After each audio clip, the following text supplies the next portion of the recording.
Ancestral healing, or healing collective trauma. Memories that are still stored within collective consciousness that is still influencing us as an individual here in our daily life. How is that even possible, and how we need to start looking at this concept that maybe for some of us sounds a little bit, let's say, complicated.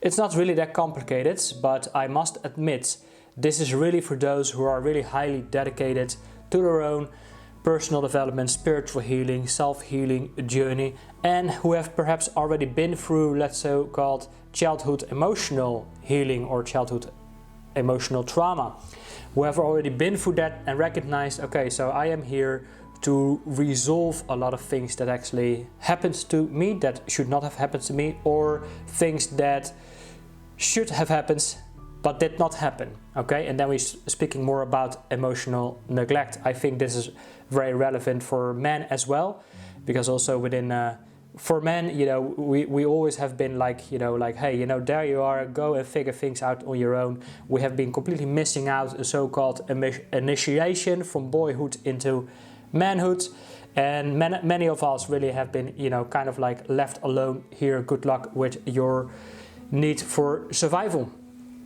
And emotional nourishment has never really been much of a thing within our own upbringing. And there we are feeling perhaps a massive void within our soul. So many men are struggling with many different kind of mental health challenges. We can feel perhaps the need for healing because we have been through emotional abuse or neglect. We struggle with things around depression or burnout or all these kind of things that really applies to our childhood emotional healing. Once we have gone through that, we have been breaking down our armors that we needed to survive, and we have cleared it up, then we can actually move to the next step. So what exactly is the next step? That's really what I want to share with you in this video. So the way to look at this, I would say, is that childhood emotional healing is basically pulling out the weeds of your front garden. The front garden of a larger castle. Within this castle there are countless, maybe hundreds of different kind of rooms, from a dungeon all the way up to the king's bedroom or the king's penthouse.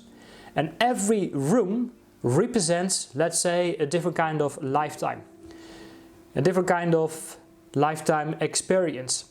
Now, what's important to realize is that, yes, in the third dimension we have a concept of linear time-space reality. We were born, right now it's the present, and over a couple of decades we die, and that's about it. We leave our body, we leave our vessel here behind, and then what happens with our soul, with our consciousness, that's of course the great mystery of life. Perhaps we will go to a place and incarnate once again. But once again, is this really a linear time-space reality event?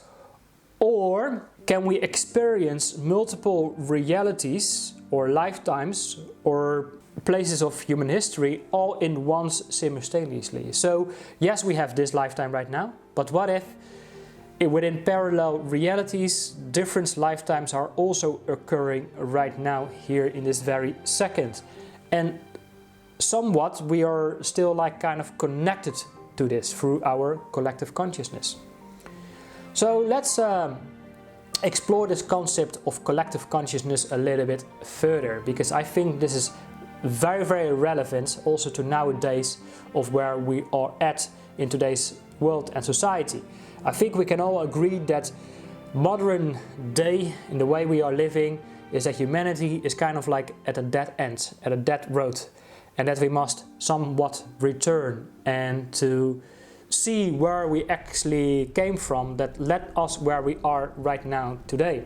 And then start to recognize, wait a minute, you know, like, yeah, you know, maybe some things didn't really, you know, go as planned, or the things that really should have happened. But maybe we can also start to appreciate and bring a greater level of understanding and perhaps even acceptance and embrace where our ancestors has come from. And through that, appreciate it with a higher level of empathy and compassion and understanding because through that we can bring more forgiveness to what our ancestors has done before us, within their best knowing. Of course, right now we could look back at our past and we think about all the things, about all the events and circumstances, and we think, you know, that should not have happened, it's like barbarian or whatever. But if you look to today's world and the things that we are currently doing to nature, the earth, the planets, to human nature, human health and all of it, we could also say, well, you know, maybe in 50 years we look back and we say like, we were like a bunch of barbarians of everything that we are currently doing to everything. But right now we can also, you know, see it from a place of understanding, acceptance, embrace it, so we can already start forgiving the things that we are already doing to ourselves, nature, the planet and the earth. So if we look to the collective and our human history and everything that happened so far, I think it's very important to realize, like, to learn about our history from a bit of a global understanding, and then see what kind of direct lines or what is our own individual lineage with that kind of history. For example, I am Dutch, I carry the name Blommaert, and Blommaert has his heritage within the Dutch companies, you know, the trading companies like the East Indian Company, West Indian Company and all of that. And of course we could look at this like, hey, this was the whole foundation where the Netherlands is currently built upon. And then we can also look at the things that, you know, happens with levels of power, control, aggression, violence, and all of these type of things. Even our participation for hundreds of years in the slave trade, although we were not really slave traders ourselves, we brought our vessels to African slave traders because we needed cargo to fill up our cargo spaces. But once again, I'm still working in the maritime history. We could also say right now, the things that we are currently shipping around the earth, it's also destroying nature, the earth, and human health as well. So that's a whole other topic. So it's important to realize that once again, is that ancestral healing, it is basically stepping into a different room within this castle. And once again, within this castle there are hundreds of different kind of rooms, hundreds of different kind of lifetimes where we can have a memory from. We are basically like brought here on earth as a tiny little clump of pure light, love, consciousness as a baby, and then we got conditions, and this whole conditions is basically like layers of layers of layers of layers of layers of mud, of dirt, of conditioning, of trauma, and then we kind of lost touch with our essence, with our nature, and everything really that the soul remembers. So some of us are still here who can remember where we actually came from and can remember what it is that we actually came here to do, before we get all these layers of mud and dirt covered around our soul. So when we go into ancestral healing, we can also play a part in our journey of soul retrieval, which is like healing the fragmentation that occurred within our soul within this current lifetime and other lifetimes as well. So once we have already paid some attention to our childhood healing and childhood traumas, and we have cleared already much of our layers, that could be an invite to step into a different room from a past life trauma we once have experienced that is still like influencing our consciousness right now today. So if we look to, let's say, of different cultures around the world, if we start off with the Dutch culture by itself, like once again the wealth that we see today is really built upon our Dutch history on maritime and trading and entrepreneurship and capitalism, and when we were like a republican, and where the Netherlands was like a sovereign state. But once again, right now we are also losing that spirit of who we actually were, and we're losing the touch with the spirit of our ancestors as well, which could ground us more in our identity of where we stand for right now. Right now everything is so mixed in and intertwined with so many different other beliefs and cultures and whatnot, and that can lose a part of our heritage and grounding in our roots of where we actually came from as a Dutch itself. But we could also look at this like, okay, so we came from this history, and where we are today, we could also see is that many Dutch people still have some level of, let's say, feelings of being superior against other civilizations and tribes around the globe. And we are kind of like very conservative and a bit like closed-minded, like this is my only tiny little island, and everything that is coming from outside, they are outsiders and we need to keep them outside. We don't want them in my kitchen. This is one part, but once again we also have to understand, like, yeah, we are part of a global family, a global collective. We have been traveling around the world for centuries, and we also have been invading the house of many other tribes, and only when it served in us best interest we were able to get these people to our land for the work that we never really wanted to do. So this is one part that still exists within our consciousness, right, within the Dutch culture. Another thing which we must realize is that we could say for hundreds of years Dutch spirituality, Dutch religion has been, you know, rooted in Christianity and different variations of that, which is partly true, but if we go dig deeper, we could say is that Christianity was being brought over, or being the Catholic beliefs were being brought over by the Roman Empire. So right now we are looking up to a global empire of capitalism, globalism, and all of this, like European Union, financial system, economics, politics, that's a global empire. But hundreds of years, thousands of years, our ancestors were also fighting against a global empire that were invading their lands. Before that, before Christian times, we were parts of the Germanic tribes, the Celtic pagans, we shared a lot of beliefs together with the Nordic pagans as well. So we were much more animistic. We were much more connected with nature, with the land, the sea, the elements, and that really helps us to have trust and surrender to the land we were living on, and would help us to surrender, to feel safe and secure venturing out on the seas as being sailors, as being traders. And we were kind of like looking up to a god and a goddess connected to different elements and nature and different kind of spirits. But this connection that made us feel rooted, grounded, safe and secure, of course, has also been cut off by invading global empires. And this, of course, has caused trauma within our global collective. That's why so many of us don't feel really connected, grounded, feel a sense of displacement, feel a sense of insecurity, carry some sort of fear or anxiety, struggle with depression, and all of these things, don't feel very rooted and grounded. So when we talk about displacements has been going on for hundreds of years, when we were basically being cut off like a tree from its roots, from our land, from our culture, from our heritage, from our spiritual beliefs, and we were kind of like invaded, or we're being sold out.